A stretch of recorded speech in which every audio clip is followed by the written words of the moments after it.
Everyone, my name is Julie Coombs. I'm the nutrition coach here at Mind and Body Solutions, and today I'm going to be talking with you about insulin resistance.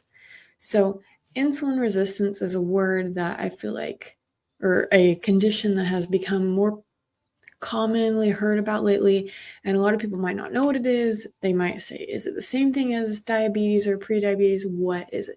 So, insulin resistance is when your blood cells become less responsive or resistant to insulin, which affects the regulation of your blood sugar levels, causing them to remain elevated. So, insulin resistance is a precursor to prediabetes and to type 2 diabetes, and there aren't really a lot of warning signs associated with insulin resistance, so it's often an issue people don't realize that they have until it's too late and they've already become insulin resistant, or they don't notice it until they've already, gained a bunch of weight that they have no idea where it came from. They don't know why it came from, can't lose it, can't seem to do anything about it, that sort of thing. So insulin resistance is really common for people who have PCOS.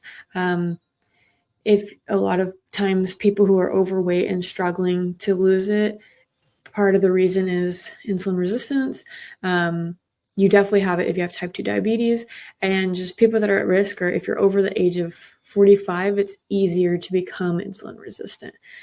So now you might be asking, okay, cool, but if it's hard to, figure out if I am, how do I do so? So if you want to know if you are insulin resistant on your own without, having to go to the doctor, what you can do is measure your blood sugar at home, and here are the ranges that are going to indicate insulin resistance. So if you are insulin resistant, your fasting blood sugar is going to be between 100 and 125. If you measure it 1 hour after eating, your blood sugar would be between 140 and 190. If you measure it 2 hours after eating, your blood sugar should be just under 120, but above 100. And then your A1C would be between 5.7 and 6.5. So now if you're kind of thinking about this like, oh, those numbers kind of sound like me, am I insulin resistant? Like, how do I deal with this? What do I do? There is stuff you can do. It is completely reversible. It just takes some diet and lifestyle changes. But once you commit to making these changes and reversing your insulin resistance, that is a key factor in resolving a lot of your health issues, whether that be diabetes, PCOS, just if you're trying to lose weight, if you're trying to manage blood pressure as well. Addressing insulin resistance is going to be great for just about anyone. I'm not personally insulin resistant, but I am aware and conscious of making sure I eat in a way that helps level up my blood sugar so that I don't become insulin resistant without knowing and randomly have this slew of health problems out of nowhere where I'm kind of blindsided by it.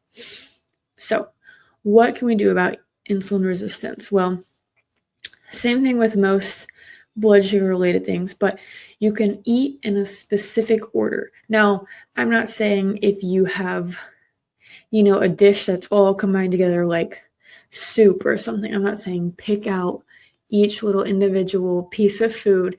No, I'm not saying that. But let's say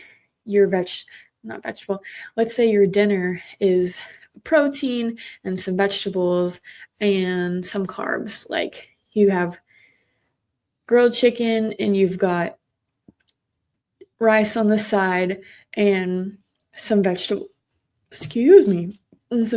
as well. Well, the order in which you eat those foods is going to play a big part in how your body responds in terms of blood sugar levels and insulin. So your protein, your fats, and your fiber-rich carbs, so vegetables or unprocessed or minimally processed whole grains like quinoa or stuff like bulgur. I don't know if any of y'all have ever had that. those are going to be rich in fiber. So these all take longer to digest, meaning there is a stabilized rise and fall of your blood sugar rather than a quick like whoop. The spike is what causes energy crashes, causes you to be sleepy after meals, and then causes just a roller coaster in your body with insulin uptake and regulation and all that sort of thing, or glucose uptake and insulin regulation. So simple carbohydrates like your breads, your plain white rice, pasta, crackers, and sweets, these all digest very quickly, and these are going to cause your quick, large spike. So if you think about it like a mason jar, let's say we have a mason jar here. If we're putting, let's say on our plate of our chicken, our vegetables, and our rice, if we eat all of our rice first, that has the shortest time to digest. So it's at the bottom of our jar. So that's going really quickly, being absorbed and spiking our blood sugar. And then if you have your chicken next and then your vegetables, those are going to take longer, but you still got the rice in first. So it went super quick, got that energy spike. Well, if we kind of change the order and let's say we eat our chicken breast first, it's on the bottom of that jar. And then we have our vegetables, which have our fiber in it. So they're not going to digest super quickly either. It's going to, altogether take a couple hours or so. And then lastly, we have that rice. So even though the rice on its own would have digest really quickly, it has to wait on our chicken and our vegetables first to digest before it gets its turn. So instead of our rice and then gradual with the chicken and the, let's say, broccoli, we have the chicken first. So that glucose spike this whole time is going to be slow and gradual, give you long sustaining energy. You're not going to have that energy crash. You're not going to feel like you need to go and take a nap. It's going to help stabilize your energy needs. So just to reiterate, the order for eating your foods is going to be protein first or fats. I would say if you're at a meal where you have both, stick to protein first. But if it's like a snack time, like if pretzels sound really good and that is all you can have in your head, like you are not going to be satisfied until you have pretzels, put it with some guacamole, put it with some hummus, something that has fat in it or some protein, to kind of combine it. And so like another example would be if you really want fruit as a snack. Fruit is a great option, but same thing. It's going to digest kind of quick, so I wouldn't necessarily do it on its own. I would pair it with some cheese for some good healthy fat, some nut butter or roasted nuts, any of the sort. Have that first. And that's, again, going to kind of avoid a huge spike and then crash, or just the need to feel hungry and go eat a snack again, 15, 20 minutes later.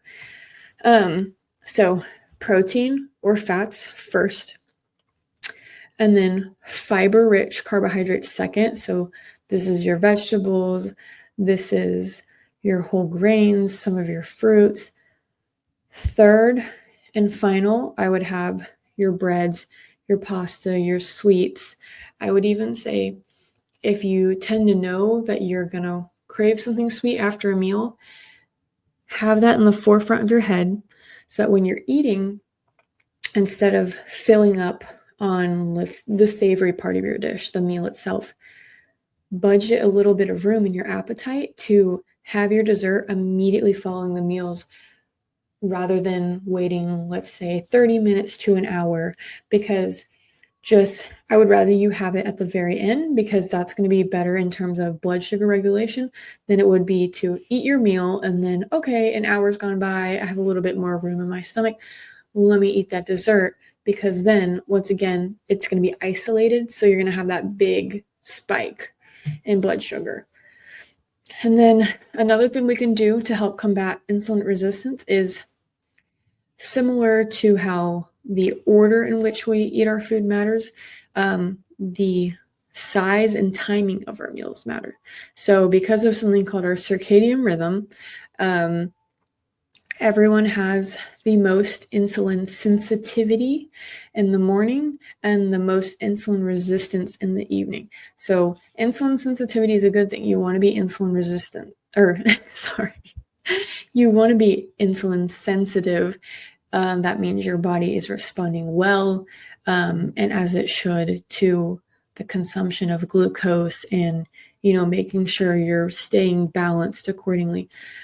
So in the mornings, we are most sensitive, meaning that is the time to have your largest meal of the day. Now, I'm not saying at 8 a.m. you need to have a whole feast, but just within the earlier hours, like I would say before noon, you probably want to aim to eat your larger meals of the day, whether that's breakfast or lunch, and keep dinners smaller and lower in carbohydrates. So,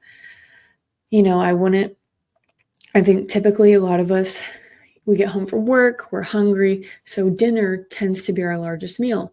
But when you switch that around and you have dinner be your smaller meal, especially one that's not very carb heavy, it has a large impact on your blood sugar.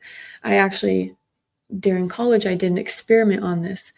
I tried having the largest meal at breakfast, medium meal at lunch, smallest at dinner, and I would measure my blood sugar, 1 hour after each meal. And then I reversed it. I reversed it to having breakfast be the smallest, lunch still be medium, and then dinner be the largest. And when I would measure an hour after having a large dinner, my blood sugar was consistently higher than it was when I had a small dinner. However, when I had a large breakfast versus a small breakfast, my blood sugar didn't really differ that much. My body is able to handle a large breakfast without a big impact on blood sugar, as opposed to in the evening time. It does affect a lot. A large meal elevated my blood sugar a lot more than it did in the morning. So that's like an immediate, cause and effect. This is really happening, that sort of thing, to kind of put it in perspective, just how quickly making these changes can help benefit you. So just to reiterate, I know I kind of went off on a tangent, but if you have breakfast be your largest meal or a large meal, lunch be a medium-sized meal, and then dinner be something small, whether it's some vegetables and a little bit of protein. That's basically what I would stick to. I wouldn't stick to a huge, super filling large dinner where you feel absolutely stuffed. And then my last recommendation for insulin resistance is getting in some exercise or movement of some form or fashion directly after meals. And the reason for this is, if let's say you ate a big dinner and you're full and you just kind of want to sit and relax. Well, when you're doing that, you're not really utilizing your muscles at all. However, if you finish dinner and you get up and go for a walk just around the house, around the neighborhood, or simply getting up and doing some chores, whether that's like going and starting laundry or folding laundry or vacuuming or loading the dishwasher, anything, something where you're moving. When you're using your muscles, when they're activated, they have an increased demand for glucose. So all that glucose, and glucose is just energy. So the energy from the food you just ate is going to be used instantly by your muscles to go do this and that. And it allows you to have better sensitivity. However, if you're just sitting, it's more likely that your body's be like, okay, well, we don't need this energy at this current moment, so let me go ahead and tuck it away and store it for later as body fat if your regular reserves are already full, which for most of us they are. So I'm not talking about, okay, you need to eat dinner and then go run a mile or go to the gym for an hour or anything like that. No, walking, doing chores, just moving in some way, whatever you like, for at least 5 minutes. So truly just 5 minutes of activity after a meal can have a significant impact on the moderation of your blood sugar levels, and it will help provide a gradual rise and fall in blood sugar instead of a spike. And I would do this for every meal. Like I try to do it after breakfast. I'll eat my breakfast and then get my stuff ready, just kind of moving around before I get in the car to go to work. At lunchtime, I'll eat lunch and then I go walk around the parking lot here. At dinner time, that one I do tend to go to the gym after, but I don't feel sick because I didn't eat a super big meal. So I'll go work out or go on a walk or anything like that. If you have pets, take the dog outside right after your meal. Walk around with them. That's going to be a great way to help. Not only is it good exercise for them, but it's good for you. So these are just a few strategies I would recommend for combating insulin resistance. Really, once you get in the routine, it's easy. You don't think about it. These are things I do every single day without consciously being like, oh, I need to go on my walk. Oh, I need to eat it in this order. I've done it enough. Now it's just second nature. And, it's benefiting my health without me even having to think about it. So I hope this was helpful. I hope you learned a lot. And I would say if this is overwhelming to you, start with one strategy, whatever seems easiest. If that's getting in movement, pick that and work on that for now and see how you feel. But I encourage you to try some of these and, just see if you notice a difference either in your blood sugar numbers or just in your energy levels overall. But I hope this is helpful and I'll see you next time. Bye.